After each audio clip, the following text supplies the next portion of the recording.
हरे कृष्णा। सभी भक्तों का स्वागत है आज की भगवत गीता क्लास में। तो हम शुरू करते हैं, उसी दिन का अधूरा श्लोक शुरू करते हैं, इसको आज पूरा करते हैं। पहले मंगलाचरण करते हैं फिर।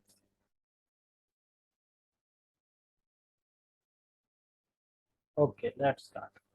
ओम अज्ञानतिमिरान्धस्य ज्ञानञ्जनशलाकया चक्षुरुन्मीलितं येन तस्मै श्रीगुरुवे नमः। श्रीचैतन्यमनोभीष्टं स्थापितं येन भूतले स्वयं रूपा कदा मह्यं ददाति स्वपदान्तिकम्। वन्देऽहं श्रीगुरो श्रीयुतापदकमलं श्रीगुरून् वैष्णवांश त्रिरूपं साग्रजातं सहगण रघुनाथामृतं तं सजीवं साधुवेतं सावधूतं परिजन सहितं कृष्ण चैतन्य देवं श्रीराधा कृष्ण पादान् सहगण ललिता श्री विशाखान्त विशां च। हे कृष्ण करुणा सिंधु दीनबंधो जगतपते गोपेश गोपिका कांता राधा कांता नमस्ते। तप्त कांचना गौरांगी राधे वृंदावनेश्वरी वृषभानुसुते देवी प्रणमामि हरिप्रिये। वाञ्छाकल्पतरुभ्यश्च कृपा सिन्धुभ्य एव च पतितानां पावनेभ्यो वैष्णवेभ्यो नमो नमः। जय श्री कृष्ण चैतन्य प्रभु नित्यानंद श्री अद्वैत गदाधर श्रीवासादि गौर भक्तवृंद।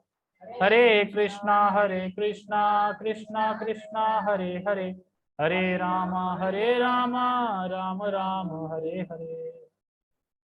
रामाय रामभद्राय रामचंद्राय वेदसे रघुनाथाय नाथाय सीतया पतये नमः। नमो विष्णुपादाय कृष्णपृष्ठाय भूतले श्रीमते भक्ति वेदांता स्वामिनि इति नामिने। नमस्ते सारस्वते देवे गौरवाणी प्रचारिणे निर्विशेषा शून्यवादी पाश्चात्य देशतारिणे। हरे कृष्णा। ठीक है, शुरू करते हैं। तो लिंक क्या चल रहा था कि भगवान योग मिश्र भक्ति के बारे में बता रहे थे इसमें, और फिर शुद्ध भक्ति के बारे में बताया। उसके बाद फिर हाँ, अपने धाम की व्याख्या करी जो ब्रह्म संहिता के श्लोक लिए। फिर बताया उस धाम में क्या क्या होता है, वैरायटी क्या है, कैसा है। अब बता रहे उस धाम में कैसे प्रवेश करेंगे, कैसे जा सकते हैं। तो वो जो धाम अप्रकट है, अविनाशी है, और जो अप्रकट है हमें दिखता नहीं है, उस धाम को हम कैसे प्राप्त कर सकते हैं, तो वो इस श्लोक में बता रहे हैं। और 21 में बोला था, भगवद गीता अध्याय 8 और श्लोक क्रमांक 21 में बोला था भगवान ने कि कहा जाता है जो अप्रकट अविनाशी, जिसे भौतिक इंद्रियों से नहीं देखा जाता, भौतिक इंद्रियों से जो बाहर है, यानी परम गतिम, मतलब अब उसके आगे और कोई गति नहीं है। मतलब जो परम गति है उससे आगे कोई गति नहीं है, वही लास्ट है, और कहीं पहुंचना नहीं, वहीं पहुंचना है। तो कोई पूछो कैसे पहुंचना है, तो ये फिर यहाँ बता रहे हैं कैसे पहुंचना है। उसे सिर्फ अनन्य भक्ति के द्वारा ही भगवान के धाम पहुंचा जा सकता है, और किसी भी प्रक्रिया के द्वारा नहीं पहुंचा जा सकता। तो अनन्य भक्ति के बारे में बताएंगे आज। तो ये श्लोक बहुत अच्छा है। पहले हम श्लोक का उच्चारण करेंगे, फिर मैं आज पूछूंगा कि उस दिन क्या क्या बताया था, ठीक है, क्योंकि देखते हैं याद है कि नहीं किसी को। पुरुषः स परः पार्थ भक्त्या लभ्यस्त्व अनन्यया यस्यान्तः स्थानि भूतानि येन सर्व इदं तम ततम्। पुरुषा स परः पार्थ भक्त्या लभ्यस्त्वनन्यया यस्यान्तस्थानि भूतानि येन सर्वमिदं ततम्। इसकी मीनिंग बता देता हूँ। हे पार्थ, मतलब हे पार्थ यानी हे अर्जुन, पुरुषा सह परा, पुरुष मतलब पुरुष, जो पुरुष है उस पुरुष को, कौन से पुरुष को, सब परहा, परहा मतलब जो परम है, जो उस स्थान, जो ये जो स्थान है, भक्त्या लभ्या तो अनन्या, परम पुरुष का जो स्थान है, उस स्थान को हम कैसे पा सकते हैं, अनन्य भक्ति के द्वारा। ठीक है, अनन्य भक्ति के द्वारा हम उसको पा सकते हैं। शुद्ध भक्ति, केवल भक्ति और अनन्य भक्ति, ये तीनों एक ही हैं, इससे हम पा सकते हैं। जिसके अंदर सारा जगत है, फिर क्या कह रहे हैं, यस्यांत स्थानी भूतानी, जिसके अंदर सारा जगत है, ये न सर्वमिदं ततम्, जिसके अंदर सारा जगत स्थित है और जिनके द्वारा ये पूरा जगत व्याप्त है। यानी भगवान में सारा जगत स्थित है और भगवान के द्वारा सारा जगत व्याप्त है। एग्जाम्पल सूर्य का देते हैं, सूर्य एक जगह स्थित है बट अपनी किरणों से सब जगह व्याप्त है, सब जगह किरण किरण आ रही है उसकी। उसी तरीके से भगवान अपने गोलोक वृंदावन धाम में रहता है पर अपनी शक्तियों के द्वारा हर जगह विस्तार है उनका, हर जगह व्याप्त है वो। ऐसा नहीं कि कहीं ना हो, हर चीज में भगवान है, इसमें भगवान है, हर चीज मतलब कण कण में है भगवान। ठीक है, यानी भगवान के अंदर सब कुछ है और भगवान सभी वस्तुओं में है। तो उन भगवान को हम कैसे समझ सकते हैं, अनंत भक्ति से। चॉकलेट खा के, चॉकलेट खा के नहीं समझ सकते, चॉकलेट खा के हम क्या समझ सकते हैं, और चॉकलेट खाना है। अच्छा, किसी ने एक क्वेश्चन किया था प्रभुपाद जी से कि प्रभुपाद जी ये जो माला कर रहे हैं तो माला का रिक्रिएशन क्या है, मतलब माला करके में क्या मिलेगा, मतलब क्या उपहार, जैसे हो ना कोई चीज करो तो कुछ मिल जाता है, जैसे कुछ ना कुछ तो निकलता है। तो कह रहे माला करके ये मिलेगा कि और माला करने का मन होगा, बस। मतलब माला करने से क्या होगा, माला करने से ये मिलेगा कि और माला करने का मन होगा। तो कुछ लोग कहते हैं यार हमारा तो मन लग रहा है माला करने में, माला करते हैं। तो मन लग रहा है तो इसका मतलब और माला बढ़नी चाहिए ना, तो बढ़ नहीं रही है तो फिर मन कहाँ लग रहा है, फिर तो बस वो है काउंटिंग पूरी कर रहे हैं। पहली माला से स्टार्ट हो जाता है ना 16 का, वो पहली बीट बैठता है, दो के बाद तो हो ही जाता है, फिर मेरा तो हो जाता है 2-3 के बाद। ठीक है, और कह रहे हैं कि अनन्य भक्ति मतलब सिर्फ कृष्ण की भक्ति। साध्य कृष्ण, साध्य क्या है, भक्ति, सॉरी, साध्य क्या है, कृष्ण प्रेम, और साधन क्या है, भक्ति। किसकी भक्ति, कृष्ण भक्ति। ठीक है, तो ये बताया था। तो अनन्य भक्ति के द्वारा भगवान प्राप्त किए जा सकते हैं। और सबसे ऊंचा जो स्थान है वो कृष्ण भगवान का धाम ही है, उससे ऊंचा कुछ है नहीं। तो भगवान कहते हैं कि मुझसे फिर परे कुछ नहीं है, तो भगवान गोलोक धाम से ऊपर के कुछ भी नहीं है। अगर कोई बोले कि भगवान जब सब कुछ कर सकते हैं तो क्यों मतलब विस्तार किए, क्यों ये दुनिया बनाई, बनाई क्यों, मतलब अकेले रह लेते, तो क्या आंसर होगा इसका, अकेले रह ही नहीं सकते ना। अकेले तुम ही रह के देख लो एक कमरे में, हमें भी कोई ना कोई चाहिए ना। तो भगवान भी जब आनंद लेना चाहते हैं, लीला करना चाहते हैं, तो वो अपने आप को फिर विस्तार करते हैं ना कि हम अनेक हो, मतलब बहुत सारे, तभी तो मजा आएगा ना खेल में। अकेले तो आप बोलो कि क्रिकेट है अकेले खेल लो, एक अकेला क्रिकेट खेल लेगा, खुद ही बॉल फेंके खुद ही खेले, लोग चाहिए ना। तो हमें आनंद के लिए लोग चाहिए, तो इसलिए विस्तार होता है।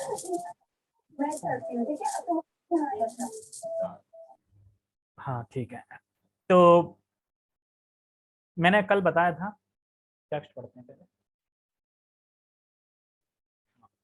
भगवान जो सबसे महान है, अनन्य भक्ति द्वारा ही प्राप्त किए जा सकते हैं। यद्यपि वे अपने धाम में विराजमान हैं तो भी वे सर्वव्यापी हैं और उनमें सब कुछ स्थित है। भगवान सबसे महान है, ये आता है पुरुषा सब, पुरुषा सपरहा, इसका मतलब है भगवान सबसे महान है। पुरुषा सपरा मतलब सबसे परम है भगवान, पुरुष। ठीक है, तो भगवान को प्राप्त करने का एक ही तरीका है, क्या तरीका है दयाशंकर, और कोई बताओ, भगवान को पाने का क्या तरीका है? भक्ति तो है पर अनन्य भक्ति, हाँ सिर्फ कृष्ण। ओके, तो यहाँ दो चीजें बताई जा रही हैं, एक तो भगवान इस श्लोक में बता रहे हैं कि मैं अपने धाम में रहता हूँ, और एक बता रहा है कि मैं सर्वव्यापी भी हूँ, वो सब जगह भी हूँ। कोई बोले कि भगवान तो खुद कह रहे हैं ना मैं सर्वव्यापी हूँ, धाम में हूँ, सर्वव्यापी हूँ, फिर हमें मंदिर जाने की क्यों जरूरत है? अगर ये कोई क्वेश्चन करता है तो उसका आंसर आप क्या दोगे? तो बोले कि भगवान लिख रहे हैं ना गीता में सब कण कण में हूँ मैं, तो तुम्हें मंदिर जाने की क्या जरूरत है? तो क्या जवाब देंगे उनको? हैं? क्या मैं हर कण कण में भगवान देख पाया? तो वो ये कहेंगे मंदिर में दिख रहे हैं तुम्हें, तो मंदिर में जाके एक अलग सी फीलिंग होती है ना, मंदिर है, मंदिर उनका घर है, भगवान का घर है, तो वहाँ जाएंगे। हाँ, अलग ही दिखेगा। तो उनसे ही बोलो, अगर वो ये कहें कि अब चलो ठीक है मंदिर में भी है यहाँ भी है, तो यही कर लो ना जो करना है, मंदिर जाने की क्या जरूरत है? तो उन्हें हम एग्जांपल पानी का दे सकते हैं, जो वाटर का एग्जांपल बताया गया था, पानी भी सब जगह व्याप्त है। अब कोई बोले कैसे, HO2 क्या क्या बन के बनता है ना, H2O करके बनता है, मिला लो और ऐसे पी लो पानी, है ना। यहाँ फुसकार मार के, यहाँ फुसकार मार के पी लो पानी कहीं भी। लेकिन पानी की भी एक स्थिर जगह होती है ना, एक कुआं होता है या कहीं कुछ लगाया है, फिर हम बर्तन में कोट में लेते हैं, फिर हम उसको पीते हैं, तो ये विधि है।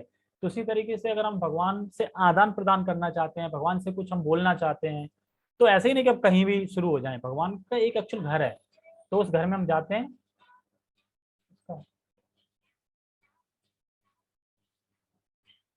साइलेंट कर दें, ठीक है। तो ऐसे हम उन्हें बता सकते हैं, वाटर का एग्जाम्पल दे सकते हैं। और अनंत भक्ति का मतलब कंप्लीट सरेंडर भगवान में। ऐसे ही भगवान को, भगवान का जो विग्रह है उसमें सही समय से भगवान को आह्वान करके स्थिति में प्रकट करते हैं। जैसे मैंने एग्जाम्पल बताया ना कि जो हवा है, मान लो पानी भी सब जगह है, पीते हवा भी तो सब जगह है ना, तो हवा भी भर लो।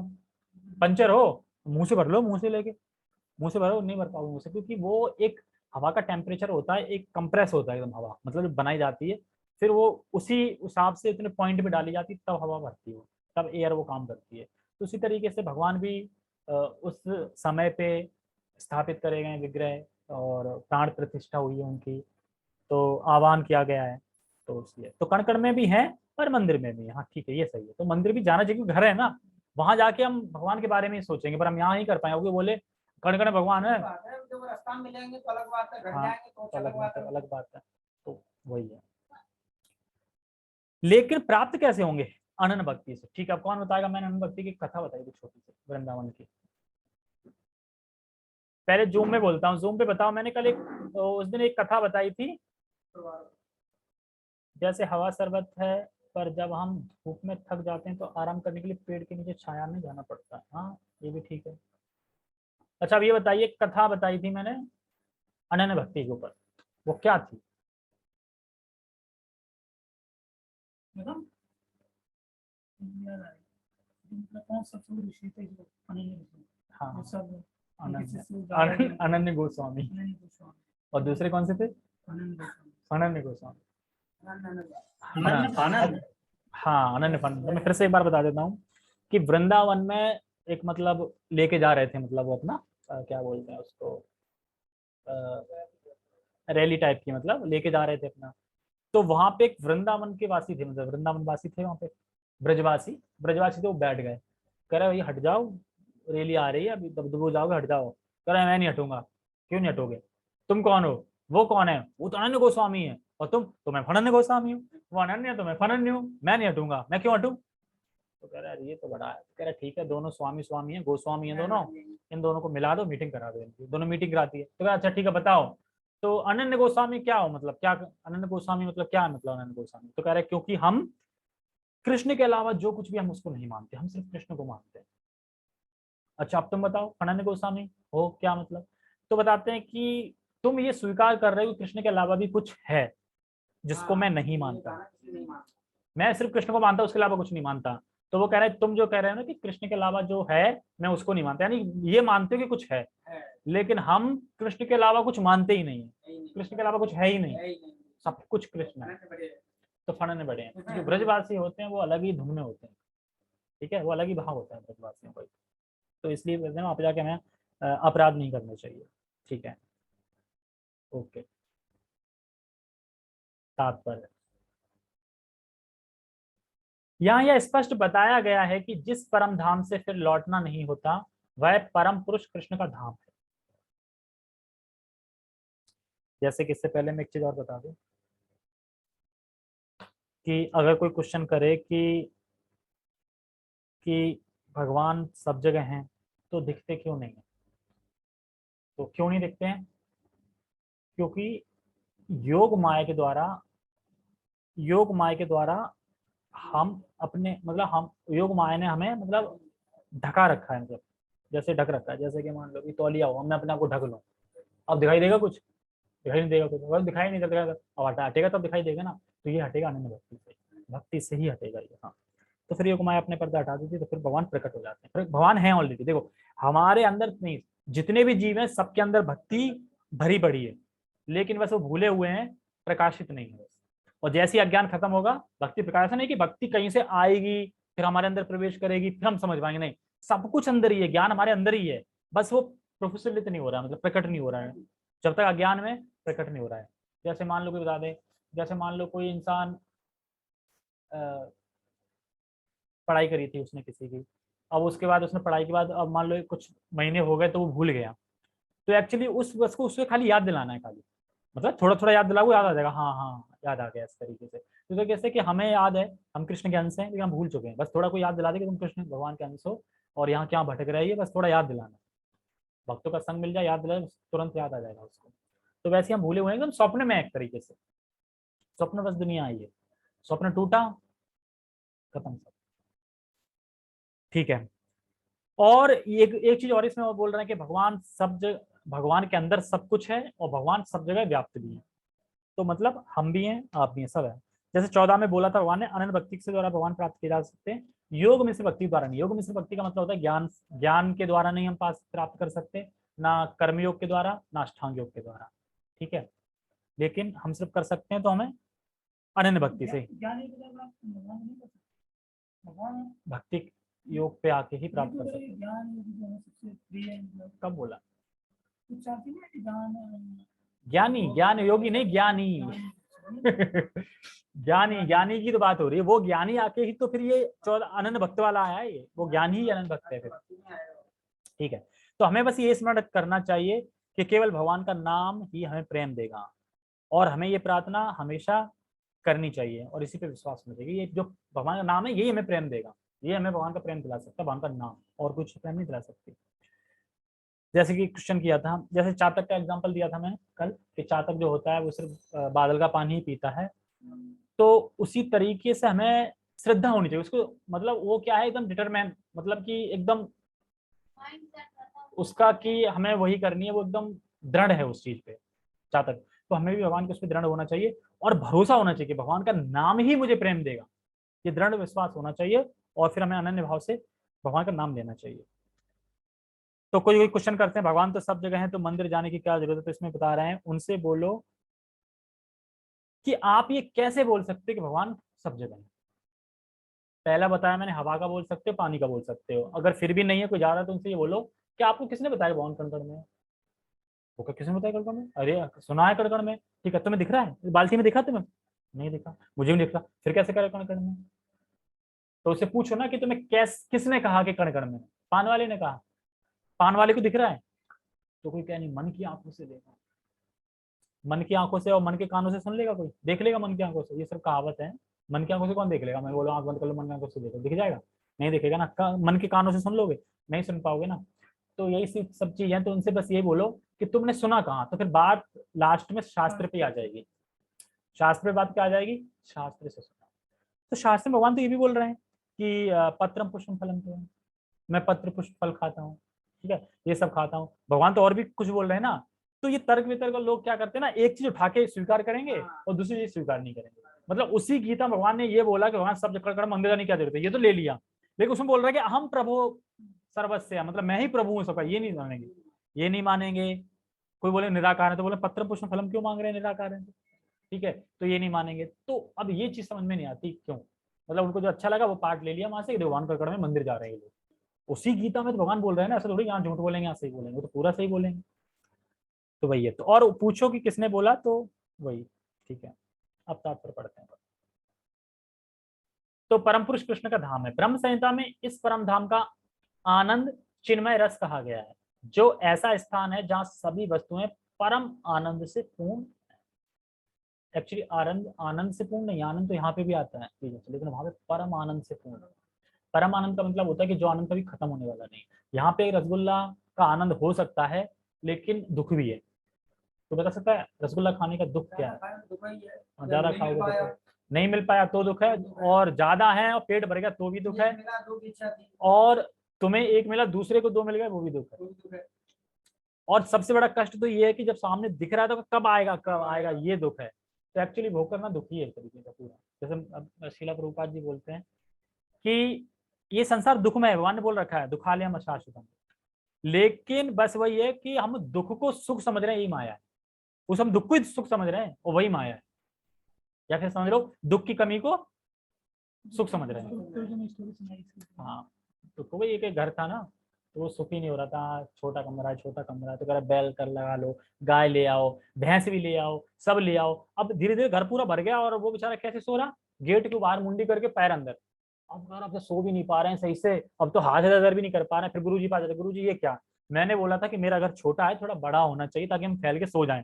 आपने तो उसमें गाय बैल भैंस पूरा तबेला बना दिया, मैं तो सो भी नहीं पा रहा हूँ, ये क्या है मतलब? अब आपकी बात तो टाल नहीं सकते। तो वो कहते ठीक है ऐसा करो, गाय भैंस बैल को सब कुछ करके फिर सो के देखो। तो उसने सारे गाय बैलों को सब हटाया, क्लीन किया, फिर सोया। हाँ अब सही है। जबकि पहले भी वो वैसे ही सो रहा था, तो कह रहा था सुख नहीं मिल रहा है, और बाद में भी वैसे ही सो रहा है।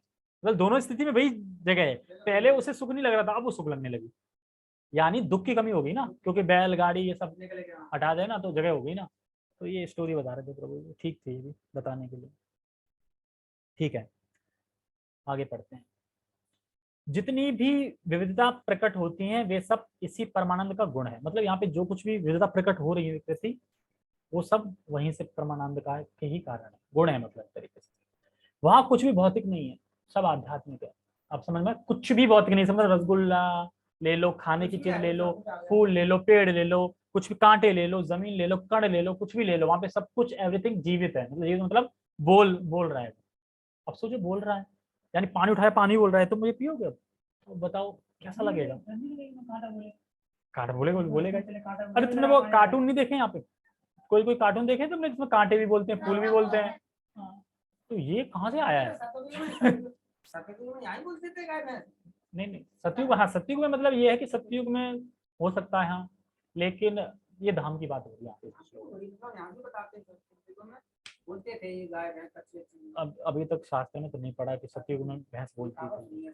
कहावत सुने, वो अगर पढ़ लेंगे आएगा तो मान लेंगे, अभी नहीं मान सकते। ठीक है, कहाँ पे थे हम? हाँ, यह विविधता भगवान के विस्तार के साथ ही विस्तृत होती जाती है, क्योंकि यहाँ की सारी अभिव्यक्ति पराशक्ति के कारण है।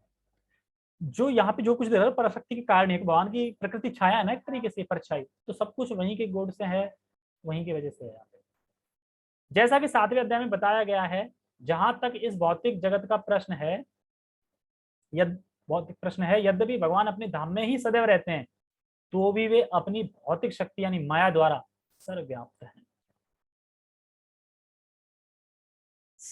देखो जो भौतिक शक्ति ना माया, तो भौतिक माया शक्ति के द्वारा वो अपने पूरे भौतिक संसार में व्याप्त है, अपनी शक्तियों के द्वारा। दुर्गा देवी है और भी शक्तियां उनकी, तो ये सब शक्तियों के द्वारा वो व्याप्त हैं। और इसमें बताते हैं कि भगवान की दो शक्ति हैं, अपराशक्ति और पराशक्ति, लेकिन दोनों को कंट्रोल करने वाले कृष्ण है। तो इसलिए वहां पे आध्यात्मिक शक्ति चलती है पराशक्ति, यहाँ अपराशक्ति चलती है, लेकिन दोनों ही कंट्रोल भगवान करते हैं। इसलिए भगवान ही व्याप्त हैं दोनों शक्तियों से, पूरे आध्यात्मिक लोक में भी और यहाँ पे भी, सब जगह कंट्रोलर भगवान ही है। इस प्रकार वे अपनी परा तथा अपरा शक्तियों द्वारा सर्वत्र भौतिक तथा आध्यात्मिक दोनों ब्रह्मांडों में उपस्थित रहते हैं।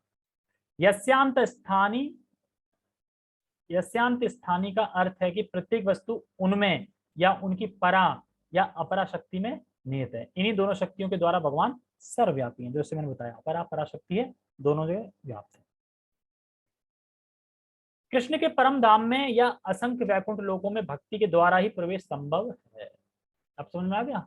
ऐसा ना कि ज्ञान योगी चले जाएंगे, अष्टांग योगी चले जाएंगे, जब तक वो भक्ति की शरण नहीं लेंगे तब तक नहीं जा सकते, वो यहीं फंसे रहेंगे सिद्धियों में, सिद्धियां मिल जाएंगी, बहुत बहुत है वहां तक चले जाएंगे, ब्रह्म ज्योति तक चले जाएंगे, परमात्मा के दर्शन से होंगे। भगवान के धाम की बात हो रही है यहाँ पे कृष्ण। ये भी तो नष्ट नहीं होते हैं। नहीं, ये नष्ट नहीं होते, तो वैकुंठ है ना सारे, वैकुंठ माने जाते हैं, ये नष्ट नहीं होते। ठीक है, संभव है, जैसा कि भक्त्या शब्द द्वारा सूचित होता है। भक्त्या मतलब, भक्त्या शब्द से क्या सूचित हो रहा है? भक्त्या मतलब भक्ति, अनन्य भक्ति मतलब भक्ति के द्वारा ही प्रवेश है, तो भक्त्या। किसी अन्य विधि से परम धाम की प्राप्ति संभव नहीं है। अब कोई मान लो कि यहाँ से सरिया घुसा के यहाँ निकाले, इससे भगवान प्राप्त हो जाएंगे, या फिर कठोर कठोर तपस्या कर रहा है उससे प्राप्त हो जाएंगे। सीधे सरल है, बस भगवान को सेवा करो, भक्ति करो, भगवान का नाम लो, पत्रम पुष्पम फलम दो भगवान को, चले जाए। वेदों में यानी गोपाल तात्पर्य ने कहा है कि परम धाम तथा भगवान का वर्णन मिलता है। एको वंशी सर्वा कृष्णा, उस धाम में केवल एक भगवान रहता है जिसका नाम है कृष्ण। यानी जो गोपाल तापनी उपनिषद है जो, उसमें भी कहा गया है कि एको वंशी सर्व कृष्णा, मतलब एक कृष्ण का ही धाम है, उस धाम के अलावा मतलब उससे ऊपर कुछ नहीं है, जिसका नाम क्या है? कृष्ण। जो रहते हैं वहां पे। तो बता रहे हैं गोलोक धाम में रहते हैं और अपना विस्तार करके पूरे जगत में, मतलब अपने विस्तार से पूरे जगत में रहते हैं, वो रहते हैं विस्तार द्वारा। वह अत्यंत दयालु विग्रह हैं और एक रूप में स्थित होकर भी वह अपने को लाखों स्वांशों में विस्तृत करते रहते हैं। वेदों में भगवान की उपमा उस शांत वृक्ष से दी गई है जिसमें नाना प्रकार के फूल तथा फल लगे हैं और जिसकी पत्तियां निरंतर बदलती रहती हैं। देखो इसमें बता रहे हैं, देखो वेदों में भगवान की उपमा शांत वृक्ष से दी गई है। भगवान मानो गोलोक में, ठीक है, दी गई है, जिसमें ना और गोलोक में है और जिसमें नाना प्रकार के फूल हैं। फूल है मतलब जो धाम है, तो धाम में काफी सारे मतलब उनकी शक्तियां हैं, ठीक है, फूल हैं। और पत्तियां निरंतर बदल रही हैं। पत्तियां निरंतर बदलने का मतलब क्या है? हम्म, जो भगवान कहते हैं सूख गई सूख गई। हाँ ये भी कह सकते हैं, भगवान यहाँ पे जो विस्तार है ना, तो यहाँ पे तो बदलते ही रहता है ना सब, क्षण भर बदलता रहता है यहाँ पे। तो पत्तियां तो बदलती रहती हैं, पर एक मूल जो भगवान है वो शांत एकदम वहीं पे रहते हैं, मतलब वो बदलते नहीं। और बाकी ऐसे समझ सकते हैं कि भगवान ये बोल रहे हैं कि विग्रह में मैं सेवा स्वीकार करता हूँ। तो विग्रह के द्वारा आते हैं ना यहाँ पे, विग्रह द्वारा आते हैं, स्थापित करते हैं, फिर वो करते हैं। तो इसका मीनिंग कुछ प्रभु जी ने बताया नहीं था इसमें क्लियरली। मतलब ये जो पत्तियों की बात हो रही है भौतिक संसार की बात हो रही है, इसका मतलब भौतिक संसार में तो बदलता है ना, परिवर्तनशील है ना, वहां तो अपरिवर्तन है, वहां तो बदलेगा नहीं। तो ये भौतिक उसके बारे में बता रहे हैं। वैकुंठ, वैकुंठ लोक की अध्यक्षता करने वाले भगवान के स्वांश चतुर्भुजी हैं और विभिन्न नामों से विख्यात हैं। देखो हम भी वहां जाएंगे तो हमें भी चतुर्भुज रूप मिलेगा अगर वैकुंठ गए तो। गोलोक कृष्ण धाम गए तो वहां नहीं मिलेगा, वहां तो दो ही हाथ रहेंगे, वहां पे तो बढ़िया सखा भाव है। लेकिन अगर वहां गए विष्णु के धाम वैकुंठ, तो वहां पे चतुर्भुजी मिलेगा। हाँ उन्हीं जैसे, मतलब सब भगवान ही लगेंगे देखने में, चतुर्भुजी तो भगवान ही लगेंगे। तो यहाँ पे बता रहे, नाम बता रहे हैं भगवान के कि जो चतुर्षि विभिन्न नामों से विख्यात हैं। क्या? पुरुषोत्तम, त्रिविक्रम, केशव, माधव, अनिरुद्ध, ऋषिकेश, संकर्षण, प्रद्युम्न, श्रीधर, दामोदर, जनार्दन, नारायण, वामन, पद्मनाभ आदि। ब्रह्म संहिता में भी पुष्टि हुई है कि यद्यपि भगवान निरंतर परम धाम गोलोक वृंदावन में रहते हैं, किंतु वे सर्वव्यापी हैं ताकि सब कुछ सुचारू रूप से चलता रहे। देखो सर्वव्यापी है मतलब क्योंकि भगवान की कृपा के बिना इस जगत में कुछ भी चल नहीं सकता। तो इसलिए माया शक्ति को जब वो आज्ञा देते हैं तो फिर माया शक्ति कार्य करती है। लेकिन अगर भगवान चाहे तो माया शक्ति को आज्ञा नहीं दे, माया शक्ति अपने मतलब बिना आज्ञा कुछ नहीं कर सकती हो। तो वही कह रहे हैं कि भगवान ताकि सुचारू रूप से चलता रहे सब। जैसे कहते हैं गोलोक एवं निवत्सिख्या लात्म भूता, मतलब वेदों में शतस्रोपनिषद में कहा गया है परास्य शक्तिर विविध दैवा श्रूयते स्वभावा की ज्ञान बाल क्रिया चा, मतलब उनकी शक्तियां इतनी व्यापक हैं कि परमेश्वर के दूरस्थ होते हुए भी दृश्य जगत में बिना किसी त्रुटि के सब कुछ सुचारू रूप से संचालित करती रहती है। ये समझे, बिना त्रुटि के सब कुछ यहाँ पे सुचारू रूप से चल रहा है। अब बताओ कोई एग्जाम्पल क्या चल रहा है सुचारू रूप से यहाँ पे? हाँ, सूर्य उग रहा है, चल रहा है, ठीक है, सुचारू रूप से चल रहा है ना। और सब चल रहा है। लेकिन एक चीज प्रभु जी बता रहे थे बड़ा हैरान करने वाली, कि यहाँ पे लोग देख रहे हैं एक पेड़ है, उस पेड़ में एक छोटा फल आया और धीरे धीरे बड़ा हो गया, पक गया वो। और ये कैसे हुआ? भगवान की शक्ति, प्रकृति कैसे कार्य कर रही है ना वो। लेकिन हम कुछ उसको लेते हैं, पेड़ लगा, फल आया, बड़ा हुआ, हम सोचते हैं कुछ? कभी सोचा कि अंदर से अंदरूनी में? नहीं सोचते ना। पर सोच के देखो इसको, किस तरीके से सुचारू रूप से चल रही है ना, सुचारू रूप से। हम सोचते हैं ये तो प्रकृति कर रही है, कैसे हो रहा है? मतलब एक फूल छोटा बड़ा हो गया धीरे धीरे, कैसे हो कैसे रहा है वो बड़ा? किस तरीके से हो रहा है, कैसे फल आ रहा है, कैसे रस आ रहा है उसमें, वही वही पेड़ है, सब कुछ कैसे फल आ गए धीरे धीरे, मतलब वो भी टाइम इन टाइम लिख कर करते आए, फिर चले गए, फिर सब हो गए। तो ये सब कुछ चल रहा है सुचारू रूप से, भगवान ने ऐसे सेट कर रखा है। तो ये भगवान की शक्ति के द्वारा चल रहा है, ये बता रहे हैं। जैसे यहाँ पेड़ से कैसे अपने आप फल निकल रहा है, सारे परिवर्तन हो रहे हैं। तो लोग बोलते हैं कि प्रकृति कर रही है। जो प्रकृति, आपको बोले प्रकृति तुम्हारी नानी है जो प्रकृति कर रही है, मतलब प्रकृति तुम्हारी रिश्तेदार है कोई जो करेगी यहाँ क्या फालतू तुम्हारे लिए? क्यों क्यों करेगी प्रकृति तुम्हारे लिए? कि प्रकृति कर रही है, क्यों करेगी? वो ये नहीं समझ पा रहे कि प्रकृति कर रही है मतलब प्रकृति शक्ति कर रही है, पर उस शक्ति के पीछे शक्तिमान है, वो है कृष्ण। तो जिसके द्वारा चलायमान बोल, वो चाहे तो प्रकृति कार्य नहीं कर सकती उनके अलावा। ठीक है, तो ये बता रहे हैं। और प्रभुपाद जी के टॉपिक से कुछ चैतन्य महाप्रभु का एक श्लोक था इसमें, हाँ इसमें सही है, रूप गोस्वामी का, हाँ ये था। जब चैतन्य महाप्रभु जब आते हैं इसमें 500 साल पहले, तो वो अपनी एक प्रार्थना में लिखते हैं, आई नंद तनुज किंकरम पतिताम नाम, आई नंद तनुज किंकरम पतितम विषमे भवाम्बुधो, कृपया तव पाद पंकज स्थित धूलि सदृशम विचिंतया। कह रहे, हे नंद महाराज के पुत्र, मैं आपका नित्य दास हूं, पर किसी कारणवश मैं इस जन्म मृत्यु सागर में गिर पड़ा हूं। किसी कारणवश, ऐसा नहीं भगवान भी तो आपने गिराया, आपने गिराया होगा, किसी कारणवश मेरी गलती से मैं किसी कारणवश गिर पड़ा हूं। कृपया मुझे यहाँ से उठाकर अपने चरणों में धूल, अपने चरण धूलि में जगह दे। देखो, अगर मान लो कोई इंसान समुद्र में डूब रहा है, तो वो क्या चाहेगा? एक ही चीज चाहेगा, कोई मुझे निकाल दे वहां से, तभी उसको परम शांति मिल सकती है। तो इसी तरीके से हम इस भवसागर में गिरे पड़े हैं, तो हम चाहते हैं कि हमें कोई उठा के बस इसमें से निकाल दे, तब हमें परम शांति मिल सकती है। तो कौन निकालेगा? गुरु आएंगे, वो हाथ से उठाएंगे, और जब धाम पहुंच जाएंगे तब हमें परम शांति मिलेगी। क्योंकि जो पानी में डूब रहा है उसे परम शांति कब मिलेगी? जब वो पानी से बाहर निकल जाएगा। इसी तरीके से हम इस भवसागर में फंसे हैं, और हम जब इससे बाहर निकल के धाम पहुंच जाएंगे तब हमें परम शांति मिलेगी, तो मिलेगी नहीं, वरना हम इसमें लगे रहेंगे, ये करना है वो करना है, वो कभी संतुष्ट नहीं हो सकते। उसके बाद एक जन्म फिर चालू होता रहेगा। अगर कोई समुद्र फंसा हो तो उसे कौन उठा सकता है? मतलब कोई आएगा ना, हाथ से खींचेगा, अपने आप में तो सहमत नहीं है, ये हो जा रहा है। तो हम भगवान ये कह रहे हैं कि हम भगवान, और कह रहे हैं इसमें कि हम भगवान को अपनी चेष्टा से नहीं देख सकते। अगर हम योग बन जाएं तो भगवान को हम देख नहीं सकते। हम जब योग बन जाए तो भगवान अपने आप को खुद प्रकट करेंगे। हम ये नहीं भगवान को ऑर्डर दे दें कि भगवान आओ मेरे सामने प्रकट हो जाओ। भगवान नौकर नहीं है।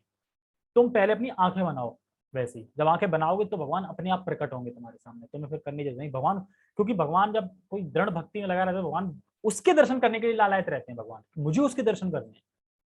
जैसे कि चैतन्य महाप्रभु को उसमें आती है ना कि किसने अपराध किया था, श्रीधर श्रीधर नहीं, मुकुंद था, कौन थे? हाँ मुकुंद थे, कौन थे? नहीं मुसलमान नहीं, मुकुंद नाम था, क्या था? जो मतलब क्या करते थे, चैतन्य महाप्रभु की उसमें पार्टी होती थी तो वहां पे करते थे वो, और मायावादी मिलके हाँ हाँ सब निराकार है उनकी तरह थे। तो जब आशीर्वाद दे रहे थे, जब सबको प्रेम बांट रहे थे, तो फिर जो मुकुंद नाम था, क्या था? मुकुंद ही नाम था, मुकुंद दत्त था क्या, ऐसी था। तो वो कहा नहीं, उसकी तो मैं शकल नहीं देखना चाहते, वो बड़ा मतलब डिवोल्टी इंसान है, मतलब यहाँ पे रह के आगे बताता है और मायावादी सन्ने जाके वहां जाके गीत गाता है उनके। तो मुकुंद पता चलता बड़ा निराश हो जाते हैं, रोने लगते हैं। तो कहते हैं कि चैतन्य महाप्रभु क्या कभी होगा मुझे दर्शन, की नहीं होगा? क्या होगा? बहुत करोड़ों जन्मों के बाद। अब हंसने लगे, मतलब लौटने लगे, हंसने लगे, होगा होगा करोड़ों जन्मों के बाद होगा। तो ये सुन के चैतन्य महाप्रभु का दिल पिघल गया। कह रहा ठीक है बुलाओ अभी दर्शन। मतलब उनका संकल्प टूट गया जब भक्त के बारे में देखने के, मतलब दृढ़ संकल्प कैसे, करोड़ों जन्मों का अभी से खुश हो रहा है, होगा। तो इस तरीके से समझ सकते हैं। ठीक है, ओके। सभी भक्तों का बहुत बहुत धन्यवाद। हरे कृष्णा। जगत गुरु शील प्रभुपाद की जय। श्रीमद् भगवद गीता की जय। निताई गौर जय। जी हरि बोल। हरि हरि बोल।